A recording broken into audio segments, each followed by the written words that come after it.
Assalamualaikum warahmatullahi taala wabarakatuh dan salam sejahtera. Alhamdulillah, insya-Allah hari ini kita teruskan PDP kita bagi subjek geografi. Dan hari ini kita nak masuk geografi tingkatan berapa kelas? Ya, untuk video kali ini geografi tingkatan 3. Baik, seperti biasa, pada yang mungkinlah kali pertama menjumpai ataupun melihat channel cikgu ni, minta kerjasama untuk anda semua tekan subscribe dan juga loceng sebagai tanda sokongan. Okey, pada yang dah subscribe, pada yang dah tekan loceng, cikgu ucapkan jutaan terima kasih di atas sokongan anda selama ini. Baik, hari ini kita nak masuk tingkatan 3 iaitu sambungan bab 9 iaitu sumber jadi utama dunia dan juga kerjasama ekonomi. Dan hari ini kita fokus kepada subtopik 9.3. Apakah itu subtopik 9.3 kelas? Apa subtopik 9.3? Okey, ini dia subtopik 9.3 berkaitan dengan contoh kerjasama ekonomi antarabangsa. Maksudnya di akhir video ini nanti pelajar-pelajar boleh memberitahu, boleh menyatakan apakah contoh kerjasama ekonomi antarabangsa yang ada yang kita belajar untuk video pada kali ini. Baik, okey. Kita teruskan pengajaran kita pada hari ini. Baik, kerjasama ekonomi antarabangsa. Ini dia.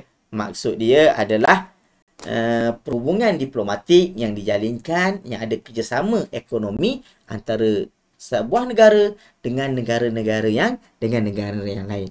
Kerana benda ini penting untuk merancakkan lagi pertumbuhan ekonomi terhadap sebuah negara tu. Sebagai contoh, saya berniaga. Saya berniaga seorang-seorang.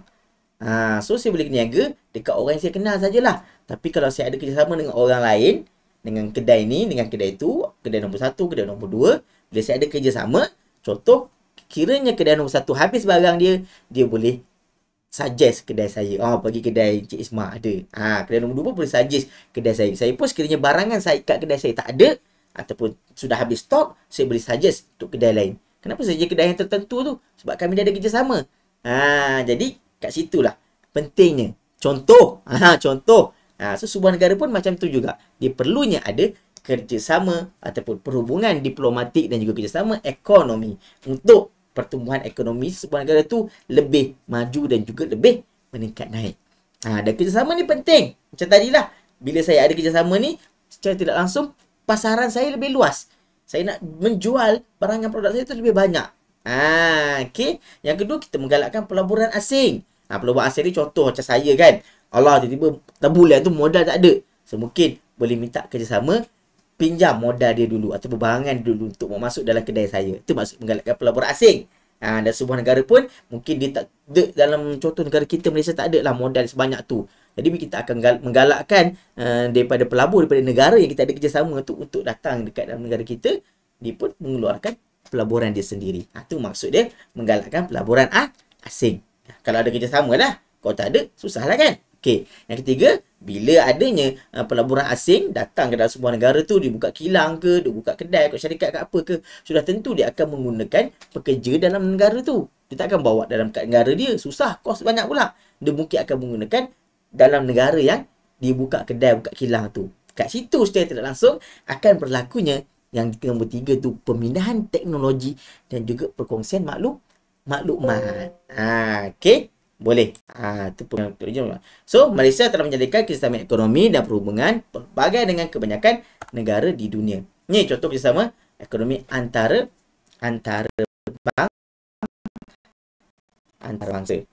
Kita boleh tengok sini. Yang pertama ni hubungan dua hala. Okey. Apa tu ini maksudkan hubungan dua hala?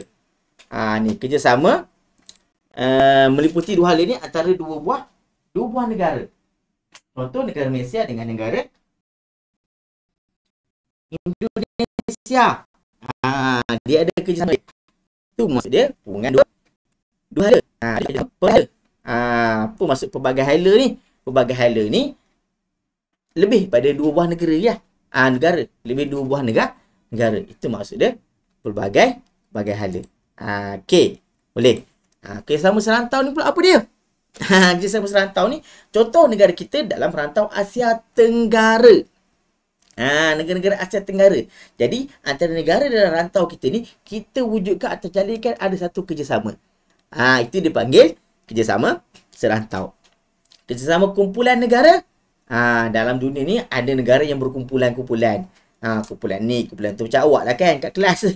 Kat sekolah. Ada kumpulan pemain bola, contoh. Ada kumpulan budak-budak rabi, duduk sama dia je. Ada kumpulan budak hot, budak nerd, contoh. Itu kan. Jadi, kadang kumpulan dia pun dia ada kerjasama kan. So, sama juga macam dalam negara, ekonomi antarabangsa, ada juga kerjasama kumpulan negara yang wujudkan beberapa blok kumpulan dan dia buat kerjasama antara kumpulan ni dengan kumpulan ni. Contoh tadi macam serantau. Dia ada kerjasama serantau ni, dia buat dengan kerjasama dengan kumpulan rantau yang lain. Tu maksud antara contoh kerjasama kumpulan negara. Contoh. Okey, kerjasama sedunia. Dah nama sedunia. Maksud dia, negara-negara di seluruh dunia membuat kerjasama dalam satu kegiatan ekonomi. Okey, dan yang terakhir kerjasama segitiga pertumbuhan. Ini contoh jenis kerjasama ekonomi, bukan contoh contoh dia lagi. Tu jenis-jenis kerjasama ekonomi antarabangsa yang ada. Contoh dia nanti yang kita akan masuk selepas ini. Contoh ni maksud dia ada nama dia. Apa kerjasama tu? Contoh macam kita buka lah, bagilah ASEAN. Tu contoh. Nampak ni. ASEAN. Ni kerjasama apa? Kalau pelajar tahu. ASEAN. Dikata di situ negara-negara Asia Tenggara. Mana serantau. ASEAN adalah singkatan kepada Pertubuhan Negara-Negara Asia Tenggara yang ditubuhkan pada 1967. Yang mana dianggotai oleh 10 buah negara. Ni contoh. Kerjasama ekonomi. Apa contoh yang pertama? ASEAN. Iaitu termasuk dalam golongan kategori apa? Serantau. Kerjasama ekonomi serantau. Yang mana tujuan dia untuk menggalakkan di dalam kerjasama pelbagai bidang ekonomi. Okey, sama ada pendidikan, pelaburan, perlombongan, perikanan dan sebagainya lah. Okey, contoh. Ni. Hasil daripada kerjasama tu kita boleh nampak ekspor dagangan Malaysia kat negara-negara ASEAN ni berapa? Paling banyak kat negara Singapura. Kedua, Thailand. Ni contoh. Nampak? Bila ada kerjasama, kita boleh mengeksport, mengeluarkan, menjual barang-barang kita kat luar negara. Kat negara yang terutamanya kita dah ada kerja sama. Kenapa kena ada kerja sama? Nak jual tu lebih mudah. Sebab kita dah ada perjanjian. Apa yang kita boleh jual kat sana. Apa yang boleh kita pasarkan dekat sana. Itu tujuan dia untuk memudahkan lagi. Dan secara langsung juga pasaran pun lebih luas. Kita boleh menembusi pasaran di negara Singapura, Thailand. Okey, ni contoh. Okey, okey, setakat ni boleh faham? Okey, nak mudah faham kena buat catatan. Kena tulis sikit. Okey, tulis sikit apa yang awak dengar. Okey, kalau dengar saja, jam lah. Nanti dia akan jadi lupa. Kalau ada catatan tu, at least kita boleh rujuk balik catatan yang ada. Baik, kita teruskan pula. Tadi ASEAN serantau. Ini IMSGT.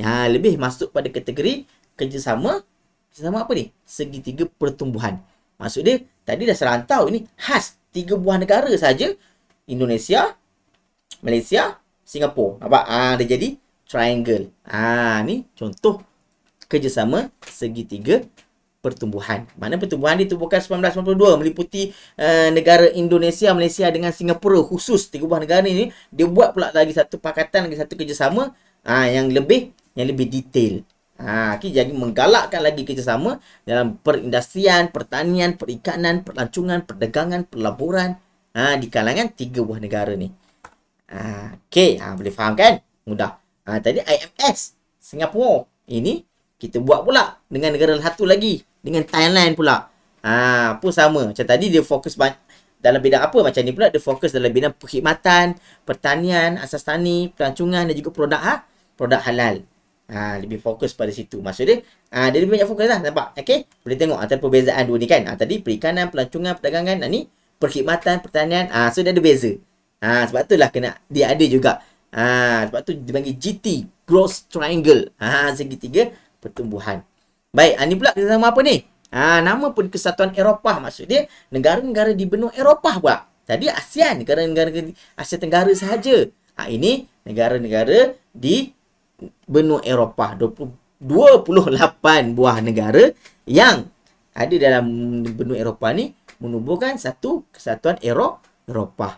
Antara kelebihan ni contoh Kesatuan Eropah ni dibuat perjanjian antara negara-negara 28 buah negara tu, mereka berpakat menggunakan satu mata wang yang sama, iaitu euro. Macam kita Malaysia gunakan ringgit Malaysia, Indonesia menggunakan rupiah. Nampak beza tu. Tapi diorang kat benua diorang saja, benua Eropah saja, dia guna satu mata wang saja, iaitu euro. Bila kat situ pula dia ada lebih banyaklah kelebihan dia sebenarnya kat situ. Okay, pertumbuhan ni antara pertumbuhan serantau. Dah bagi tahu situ, pertumbuhan serantau yang terbesar. Walaupun benua Asia tu besar, tapi kita tak ada kesatuan untuk benua Asia. Eropah dia buat kesatuan untuk benua dia. Okay, menjalankan perniagaan dan perdagangan bebas antara negara. Sebab dia menggunakan mata wang yang sama. So nak kat dalam antara negara Euro tu, dia boleh banyak lah. Dia punya lagi bebas lah sebab menggunakan mata wang yang sama.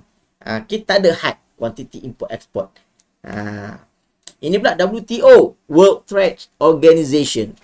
Dah world dunia. So ini adalah contoh kerjasama sedunia. Yang ditubuhkan pertubuhan perdagangan antara kerjasama sedunia pada tahun 1995.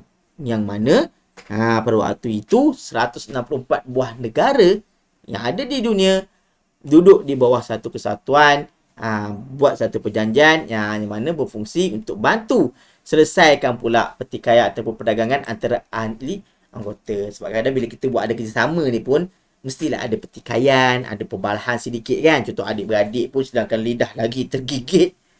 Ini kan pula kerjasama ekonomi. Jadi tujuan ajian WTO ni sekiranya ada konflik ke, ada isu ke, so dia akan duduk untuk membantu menyelesaikan konflik yang ada, isu-isu yang ada. Okey, ni WTO ni sedunia contoh. Ni APEC pula.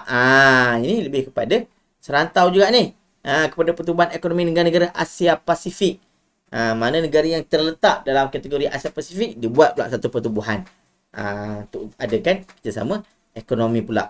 Untuk apa tujuan pula ni? Ni lebih pada menggalakkan pelaburan dan juga perdagangan bebas. Sebab dia nampak macam Euro tadi, EU tadi ada banyak so dia pun buat juga macam ni. Tapi tak adalah sampai menggunakan motor yang sama. Tapi dia adalah perjanjian khas yang lain pula. Okey, untuk yang APEC ini. Okey, ni contoh ekspor kayu balak lalu. Ni contohlah hasil daripada kerjasama ekonomi ni. Ini antara kelebihan dia. Bila kita boleh menjual barangan kita kat luar negara, petroleum kita boleh ekspor kat luar negara, kayu balak kita boleh ekspor kat negara-negara yang ada kerjasama dengan kita, pasaran lebih luas. Okay, bila ada kerjasama ni lebih mudah syarikat-syarikat dalam negara kita untuk menjalankan kegiatan ekonomi import dan ekspor dengan negara yang ada kerjasama ekonomi dengan negara kita. Okay, ni contoh ya. Ni contoh bukti menunjukkan bahawa kerjasama ekonomi penting untuk pertumbuhan dan juga pembangunan sesebuah negara. Baik, Alhamdulillah selama 13 minit itu sahaja untuk kita punya pada kali ini, pada video pada kali ini. Jadi cukup setakat itu untuk bab tingkatan 3, bab 9, subtopik 9.3 kerjasama ekonomi. So apa contoh tadi? Kita dah belajar dah. Ada serantau, ada ASEAN. Macam dua hala mudah saja. Contoh antara dua buah negara. Okey, ada pula kerjasama tadi pertumbuhan, segitiga pertumbuhan. Macam IMT GT, IMS GT. Kerjasama serantau ASEAN, Euro ataupun Kesatuan Eropah. Kerjasama sedunia WTO, World Trade Organization. Antara pula contoh kerjasama antara kumpulan negara. Contoh APEC tadi, Asia Pasifik, antara kumpulan negara tu pula. Itu antara contoh-contoh kerjasama ekonomi. Baik. Okey. Jadi sebelum anda semua meninggalkan ruangan channel Cikgu ni, meninggalkan video ni, sebelum tutup close tu, sekiranya anda berminat, sekiranya video ini membantu anda, mintalah kerjasama untuk tekan like ataupun komen yang membantu Okey, untuk cikgu tambah baik ke, apa kekurangan ke dalam video atau dalam channel cikgu ni, boleh komen. Okey, sekiranya bermanfaat, boleh share pada rakan-rakan yang lain supaya ilmu ni tersebar luas. Okey, dan yang pada belum subscribe lagi, minta kerjasama, minta tolong, kalau boleh tolong subscribe dan tekan loceng. Okey, last but not least, sudah tentunya, thanks for watching my channel. Okey, sehingga insya-Allah kita berjumpa lagi di dalam video pengajaran dan juga pembelajaran yang seterusnya. Sekian,